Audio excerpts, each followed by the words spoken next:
আমরা দেশের মানুষের কাছে আমরা প্রতিশ্রুতি দিয়েছিলাম, বিশেষ করে আমরা বাংলাদেশের কৃষক ভাইদের কাছে আমরা প্রতিশ্রুতি দিয়েছিলাম যে বিএনপি সরকার গঠন করতে সক্ষম হলে যাদের কৃষি ঋণ 10,000 টাকা পর্যন্ত আছে, কৃষি ঋণ সুদ সহ সেই কৃষি ঋণ বিএনপি সরকার গঠনে সক্ষম হলে সেই কৃষি ঋণ আমরা মৌকুফ করব।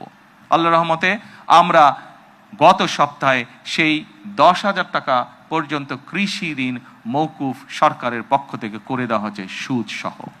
এইভাবে একে একে আমরা জনগণের কাছে দেওয়া প্রতিশ্রুতিগুলো, যেই প্রতিশ্রুতিগুলো পূরণের মাধ্যমে জনগণের ভাগ্যের পরিবর্তন হবে, যেই প্রতিশ্রুতিগুলি পূরণের মাধ্যমে, একটি সরকারের প্রতিশ্রুতি পূরণের মাধ্যমে দেশের ভাগ্যের পরিবর্তন হবে, জনগণের ভাগ্যের উন্নয়ন ঘটবে, সেই প্রতিশ্রুতিগুলো আমরা ধীরে ধীরে পর্যায়ক্রমিকভাবে যে কোনো মূল্যে পূরণের চেষ্টা করব। আজকে এই ফ্যামিলি কার্ড ব্যক্তিগতভাবে আমার জন্য আজকের দিনটি খুবই ইমোশনাল।